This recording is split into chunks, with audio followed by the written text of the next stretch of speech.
How to create a table in a web page. So ఈ రోజు వీడియోలో మనం 4 స్టెప్స్లో ఒక టేబుల్ అనేది వెబ్ పేజ్లో ఎలా క్రియేట్ చేయాలో చూద్దాం. స్టెప్ వన్లో అయితే ఇక్కడ మనకి డెఫినేషన్ ఉంది. అసలు హెచ్టిఎంఎల్ టేబుల్ అంటే ఏంటంటే, మన డేటాని ఆర్గనైజ్డ్ వేలో రోస్ అండ్ కాలమ్స్లో రిప్రజెంట్ చేయటం. దీనికి మనకి వెబ్సైట్లో బెస్ట్ ఎగ్జాంపుల్ తీసుకుంటే మనబడి లాంటి సైట్స్లో రిజల్ట్స్ అనేవి టేబుల్స్లోనే రిప్రజెంట్ చేస్తారు. అలాగే మీరు అటెండెన్స్ చూసినా ఇలాంటివన్నీ ఈ టేబుల్ ఫార్మేట్లోనే రిప్రజెంట్ చేసి ఉంటాయి. వీటికి మనం కొన్ని ట్యాగ్స్ అనేవి యూజ్ చేసి ఈ టేబుల్ అనేది కన్స్ట్రక్ట్ చేస్తాం. అదేంటి అనేది స్టెప్ 2లో చూద్దాం. స్టెప్ 2లో అయితే ఇక్కడ మనకు చూస్తే ట్యాగ్ టేబుల్ అని ఉంది. ఈ టేబుల్ ఏం చేస్తుంది అంటే టేబుల్ని క్రియేట్ చేస్తుంది, అవుట్లైన్ అనేది. దాని తర్వాత ఇక్కడ ట్యాగ్ టీఆర్ అని ఉంది. ఇది వచ్చేసరికి రోస్ని డిఫైన్ చేస్తుంది. నెక్స్ట్ ట్యాగ్ టీహెచ్, ఇది హెడర్ని డిఫైన్ చేస్తుంది. నెక్స్ట్ ట్యాగ్ టీడీ, లోపల డేటా ఉంటుంది కదా, దాన్ని డిఫైన్ చేస్తుంది.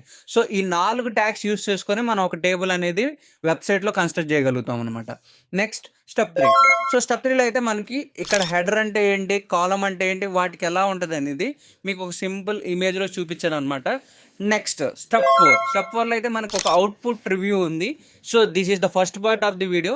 మీకు కోడ్ కావాలనుకుంటే కింద కమెంట్ సెక్షన్లో ఉంటుంది, ఒకసారి చెక్ చేయండి అండ్ ఎగ్జిక్యూట్ చేయండి. ఏమైనా డౌట్స్ ఉంటే కింద కమెంట్ చేయండి. And thank you for watching. Part 2 కోసం మళ్ళీ కలుద్దాం.